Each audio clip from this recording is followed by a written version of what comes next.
My name is Jessica Collett, and today I'm going to be presenting my Global Transportation Social Impact Project, where I will be comparing Tesla and Toyota.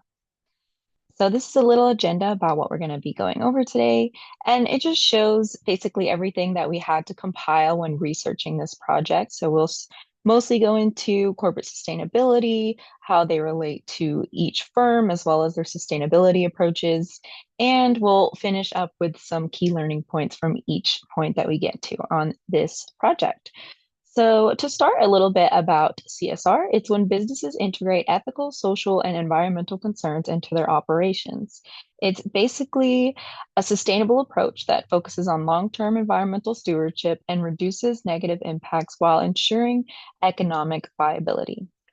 In the automotive sector, sustainability efforts include reducing carbon emissions, conserving natural resources, ethical sourcing, and transitioning to alternative energy solutions. Tesla and Toyota's are both very prominent automakers, and they utilize sustainability in very different ways. So, a little brief history of the automobile industry in general. Carl Benz is largely accredited with developing the first gasoline-powered car in 1885.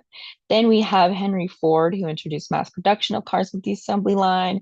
In the early 1990s, GM actually experimented with electric vehicles, and they weren't widely adopted, but it kind of introduced the world to the possibility of EVs. Then we have hybrid vehicles that were introduced in 1997, with Toyota's Prius being the most successful, and it has still been today. And then we have the early 2000s and 2010s, where Tesla has came into the stream of vehicle competitors, and they have really accelerated the transition towards EVs with their quick success. So, a little bit behind each firm, we have Tesla. They were founded in 2003 by Martin Eberhard and Mark Tanning, who are engineers actually. And Elon Musk, who we know as the face of Tesla today, was actually just an early investor that believed in the company. And basically, the whole mission of Toyota is to provide sustainable energy solutions. So they have a 100% EV lineup. They are, in comparison to Toyota, very sustainable. And we have Toyota, it's been around for a very long time. It's a Japanese company founded in 1937. It's considered the world's largest automobile producer. They do have sustainability efforts as well. They are a hybrid leader, as we discussed earlier. They also have a diverse approach to hybrids. They have hybrid plug-ins, and they're also trying to experiment more with EVs and hydrogen fuel cells. They have Challenge 2050 goals, which are trying to cut emissions and achieve carbon neutrality. They also have the Beyond Zero initiative, which focuses on a holistic approach to reducing environmental impact beyond just vehicle emissions. So we have here the stakeholders for each firm. In general, they're both the same for both. So we have primary stakeholders being employees in the workforce, customers, investors, and shareholders.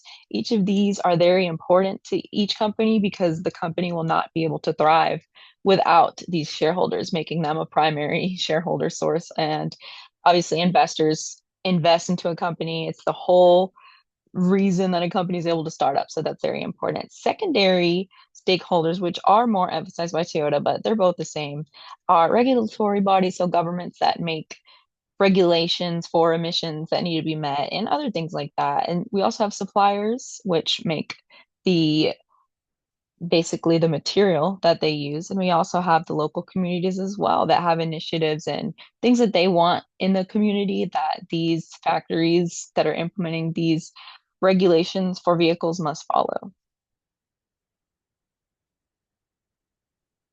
So here I just have a picture that's showing Toyota shareholder dividends for 2024. This is provided by the Toyota website, and it just kind of shows a little bit more about how they do their payout. So here we have the sustainability issues. The biggest ones are reducing carbon emissions, which Tesla has done by basically getting rid of internal combustion vehicles altogether. Toyota has also made strides towards this by implementing their hybrids, trying electric and hydrogen technologies as well. We also have water, which is a big issue with sustainability. So Tesla's implemented a closed loop water recycling system in all of their manufacturing, which helps in this way. Toyota is trying to conserve water by reducing the amount of water that they use in production. They also contribute funds to local water conservation projects as well. In improving material flow and reducing waste, Tesla has done this by recycling their batteries. So many of their batteries use scarce materials, which are hard to mine and can be very expensive to produce. But by using old batteries to make their new batteries, they kind of limit this a little bit. Toyota also uses plant-based plastics and they promote a circular economy in their supply chain, which helps with material flow. As far as biodiversity goes, Toyota engages in reforestation and wildlife conservation projects, so they're very involved with funding these type of initiatives in their community. Tesla does this by reducing reliance on fossil fuels to mitigate ecological damage. So basically, as we see here, Toyota takes an exterior approach while Tesla is more of an interior approach.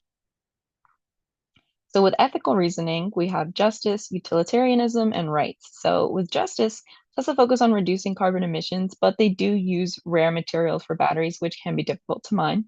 Toyota works to lower emissions, but they have a slower transition. As we talked about, they're mostly focused on hybrids. They haven't fully entered into the EV realm as of yet. As far as utilitarianism, Tesla and Toyota both aim to improve the future. That's their whole reason for shifting to these more EV, less gasoline powered vehicles. But they each do have the issues that we talked about earlier facing them in in this realm as well.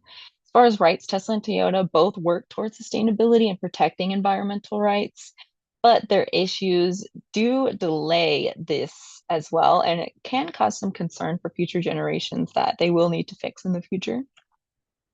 As far as ethical relativism, Toyota does a much better job at doing this because they have a diverse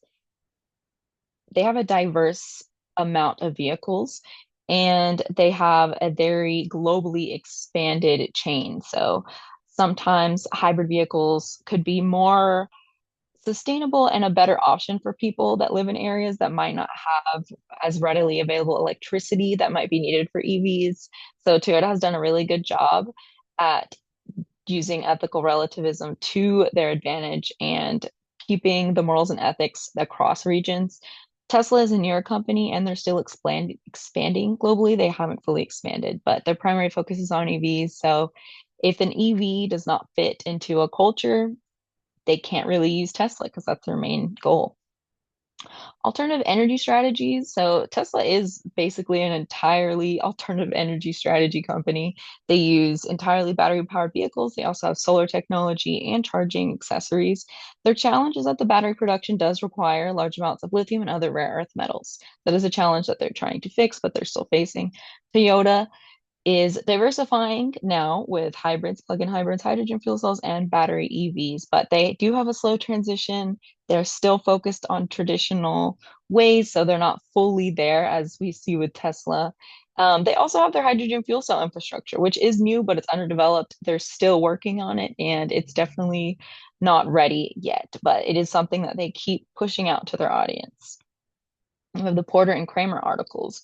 So, where the 2006 article, we basically have strategy and society. And that aligns much more with Toyota because it shows that companies can incorporate sustainable practices like their hybrid technologies into their business model to balance profitability and competition. With the 2011 article, we have creating shared value. So Tesla aligns more with this because they have made shared value in their entire business model being centered on sustainability. So by using both, they find value as it drives their profits up and it advances global environmental efforts on a bigger scale. For performance, Tesla has made a lot of revenue and they do beat Toyota in the revenue, but Toyota has produced way more vehicles. They produce many more each year than Tesla, and that really helps them stay on top. Tesla is also growth driven by diverse revenue streams, so that really helps with them. A notable release that I think keeps Tesla um, basically in the news is how innovative their things are. So one thing that comes to mind is the Cybertruck. It's very new, it's very innovative. Nothing really looks like it, and it's something that keeps people talking about Tesla. And that's one thing that they've done well in the market. As we see here, we have some sales for each company, Toyota on the left, and we have Tesla on the right. It's just kind of showing Tesla has grown exponentially over the years as they have been growing as a company. We have the sustainability value portfolio. This is just kind of a graph showing heart sustainability values and how they're split up into four quadrants. So if we look here, we can see that Tesla relies mostly on the clean technology quadrant because their focus is on reducing environmental impact through their EVs and their energy solutions. Their scrutiny has been over the scarce material usage, but even Tesla reports on their website that they save 51 tons of CO2 emissions per vehicle over the course of 17 years of people driving them. Toyota emphasizes pollution prevention and product stewardship of the quadrants, which basically means that they're trying to prevent the pollution. They're supporting these initiatives and they are focused on helping the community at a greater scale and less internal. They do have greater sustainability challenge though, because they do have a historic reliance on gas powered vehicles. So here we have an external and internal analysis. We see with Tesla, their biggest external problem is basically the high demand for EVs in the market that they can't meet. They have basically threats of rising competition. They also have trouble making their own. At this point, they're hard to meet that. And for Toyota, external can be basically their strong competition with traditional automakers also making new EVs, and they have EV companies such as Tesla in the market now, which really focuses on alternating basically their role that they have currently internally. Tesla has a very strong brand image. They have a reputation for innovation. Their their vehicles are very expensive, and it's also an internal struggle as well. For Toyota, they're very affordable, they're versatile, they are pretty reliable, so it's very good for them. One problem they do have though is the EVs. They haven't fully branched into it. That is some scrutiny that they've faced for not fully coming in with more EVs in the market currently. So if we see here, we have their market share, and we can just see that Tesla is basically beating every company by a lot. But this is just as far as the revenue. Tesla's market cap is also not reflected in their production numbers, but we can see here that Toyota sold over 11 million vehicles, while Tesla only sold 1.8 million vehicles. And that is what places Toyota as the largest vehicle producer in the world. And we have that here. It's just kind of showing vehicle producers, and we see that Toyota beats them all. This one is specifically for EVs, and we can see that recently BYD has actually beat Tesla, but they are largely an Asian brand that hasn't branched into other countries yet. So Tesla is definitely the largest still in the US. Their strategies that they could take with direction is basically that Tesla needs to expand more. This is something that Toyota has done really well. And if Tesla is able to expand better, then they will be able to basically diversify their revenue. As far as risk mitigation, greater expansion would help Tesla reduce their risks from disruptions, and it would also strengthen their market presence. For Toyota, this is something that they need to do to learn from Tesla. Basically, Tesla has done EVs very well. Toyota needs to branch into EVs to remain competitive and to really get footing in the sustainability market. So you have implications for management and kind of what we said before, Tesla's success with CSR and their financial performance basically focused on sustainability has increased their market share, and it's very important for Tesla. Toyota has that global dominance that's very important on their side, and each one of them could use this for their own long-term successes. Both companies should continuously evolve and implement sustainability practices to stay competitive in a shifting market. So basically, in summary, Tesla is a pioneer in EVs. They aim for complete sustainability through all of their products, and their rapid growth has accelerated the shift towards sustainability in general. Other companies want a piece of that pie. More EV companies are releasing new vehicles. Traditional companies are releasing them as well. Toyota is a global leader in hybrid vehicles. They are gradually shifting towards EVs, and it does kind of help them maintain a diverse sustainability initiative and approach in this way.